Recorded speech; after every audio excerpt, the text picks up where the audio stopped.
और अंबिया अलैहिस्सलाम पर नाजिल होने वाली वहियों पर ईमान लाएं और पूरे कुरान पे ईमान लाएं और कुरान पाक पर भी ईमान लाएं। मा उनसिला इलैका, जो आप पर उतरा, यानी तमाम कुरान पाक और पूरी शरीयत, इस पर ईमान लाएं। इस आया में अगर आप गौर करें तो अल्लाह जल्ला वाला ने यह फरमाया कि जो आपसे पहले उतरा और जो आप पर उतरा उस पर ईमान लाएं। ये बता रही है कि आपके बाद कोई नहीं, इसलिए तो फरमाया आपसे पहले जो उतरा उस पर, जो मेरे यार पे उतरा उस पर ईमान लाएं। ये भी आयत खत्म नबूवत पर दलील है।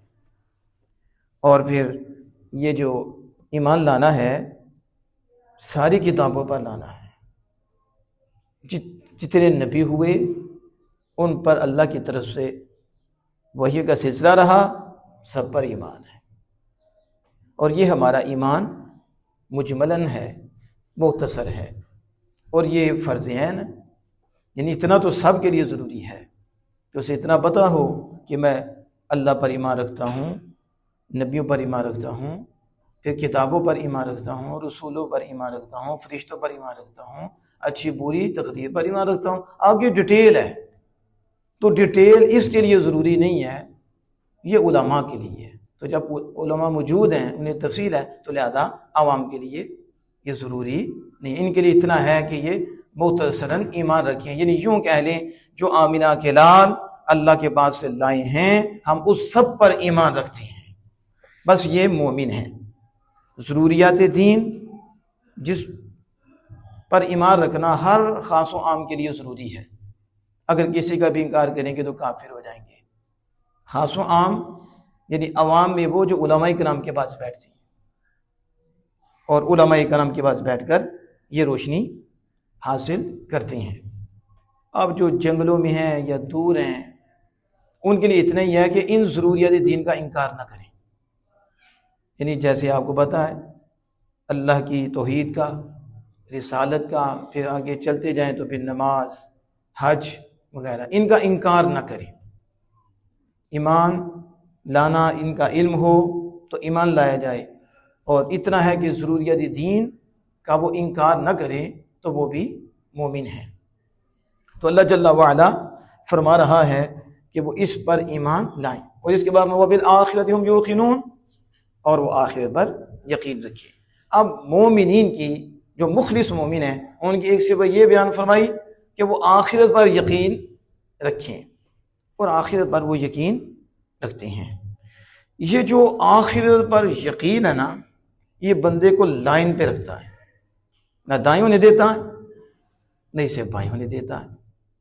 एक बंदे को पता है जब ये करूँगा तो इसका अंजाम ये होगा। उसको सामने नज़र आ रहा है कि गड़ा है और उसके अंदर आग भी है। अगर मैंने इसमें कदम रखा तो मेरी जान जाएगी, मुझे तकलीफ होगी, और ये यकीनी बात है कि ऐसा होगा। तो अब मुझे बताएं, क्या वो उसमें पाँव रखेगा, उसमें कदम रखेगा? क्योंकि उसे अंजाम नज़र आ रहा है और उसे छोटी है और यकीन है। तो जब आखिरत पे बंदे को यकीन हो जाता है, वो फिर सीधा रहता है, उसकी नमाजें भी मुकम्मल होती हैं, उसकी ज़ुबान पे भी सच आता है, वो झूठ से भी बचता है, वो फराड से भी बचता है, वो धोखे से भी बचता है, वो लोगों के पाँव खींचने से भी बचता है, गले काटने से भी बचता है, वो रिश्वत से भी बचता है, वो सूद से भी बचता है, वो नाजायज़ कामों से भी बचता है, वो ग़ीबत, चुगली, ज़ाती इनाद, ज़ाती नफ़रतें, वो इससे भी बचता है, तकब्बुर से भी बचता है, उजुब से भी बचता है, हसद से भी बचता है, और इस तरह दीगर बीमारियों से भी वो बचता है। क्यों? उसे पता है मैंने ये किया तो फिर एक दिन आना है, मैंने मर जाना है, मर जाने के बाद कुछ कब्र में भी मैंने पाना है, फिर उसके बाद हशर के दिन अल्लाह के सामने भी खड़े हो जाना है, फिर मुझसे पूछा जाना है, मैंने उसका जवाब भी देना है, और इसके ऊपर मेरा नुकसान भी होना है, इस पर मेरी नेकियां भी जानी है, इस पर मुझे सजा भी मिलनी है, और जो मजलूम है वो मुझसे मेरी नेकियां भी ले जाएंगे, मैं तने तनहा रह जाऊंगा, मेरी ये हालत हो जाएगी। क्योंकि वो दिन आना है कि जब मजलूम को बदला रब ने दिलवाना है, तो ये सोच जब उसकी पुख्ता होती है तो फिर वो दिल दुखाता नहीं, वो टांगी तोड़ता नहीं, वो फिर किसी के मुखालिफ नहीं जाती तौर पर होता, बल्कि वो जो भी करता है अल्लाह उसके रसूल के लिए करता है और अपनी आखिरत को बेहतर करने के लिए करता है। कुरान मजीद कुरान मजीद में पढ़िए अल्लाह अज़्ज़ व जल ने कितना आखिरत का जिक्र फरमाया और बंदे को झंझोड़ा है, फिक्र करे, सोचे, इधर नहीं रहना तुमने, किसके लिए कर रहे हो, किसके लिए इकट्ठा कर रहे हो, ये धंधा किसके लिए कर रहे हो, ये हराम खोरी किसके लिए कर रहे हो, हराम पे काम किसके लिए कर रहे हो, ये सूद पे कारोबार किसके लिए कर रहे हो, एक कोठी कितनी देर तेरे पास रहेगी, कितनी देर ये सहूलतें तुम्हारे पास हैं, एक सांस का तुझे पता नहीं है, और पीछे दुश्मनों के लिए छोड़ के जाएगा, अपने लिए अजाब लेके जाएगा, अपने लिए अल्लाह की नाराजगी लेके जाएगा। तुझे कौन अक्लमंद कहेगा? इत्तकुल्लाह वल तंजुर नफ्सुम मा क़द्दमत लिग़द, अल्लाह से डरो, अल्लाह से डरो। और हर नफ्स को चाहिए कि वो गौर व फिक्र करे कि उसने कल के लिए क्या आगे भेजा है, आखिरत के लिए उसने क्या तैयारी की है, उसने आगे क्या भेजा है। वत्तकुल्लाह, और अल्लाह से डरो, अल्लाह को हर तुम्हारे काम की खबर है, जो तुम करते हो अल्लाह को खबर है। अब अल्लाह फरमाता कल के लिए, कल के लिए, कल के लिए, जिधर रहना ही नहीं उसके लिए उतना ही है जिसे ज़रूरत पूरी हो जाए, गुजारा हो जाए, जिधर वापस नहीं आना उसी के लिए सब कुछ करना है। वो है मरने के बाद आखिरत, फिर आपने वापस नहीं आना, फिर पछताना, तो उस पछताने का क्या फ़ायदा। इसलिए इसकी तरफ हमें तवज्जो देनी पड़ेगी कि वह बिल आखिरत हम युक़िनून, आखिर पर यकीन रखते हैं, उन्हें पता है अल्लाह से मिलना है। अल्लाह फरमाता नमाज उन पे बारी है जिनका ईमान ही कमज़ोर है, और उन पे बारी नहीं है जिनका ईमान मजबूत है। अल्लज़ीना यज़ुन्नूना अन्नहुम मुलाक़ू रब्बिहिम, वो यकीन रखते हैं उन्हें अपने रब से मिलना है, मैं इन पे नमाज नहीं बारी। अब खुद गौर करना चाहिए कि जिन पे नमाज बारी है वो अपने ईमान पे गौर करे। अल्लाह पाक फरमा रहा है, ये कोई किस्सा नहीं है, ये कुरान का हिस्सा है। वस्तईनु बिस्सब्रि वस्सलाह व इन्नहा लकबीरतुन इल्ला अलल खाशिईन, बिलाशुबा जरूर नमाज बारी है, जरूर बारी है, मगर उन पर बारी नहीं है। किन पर?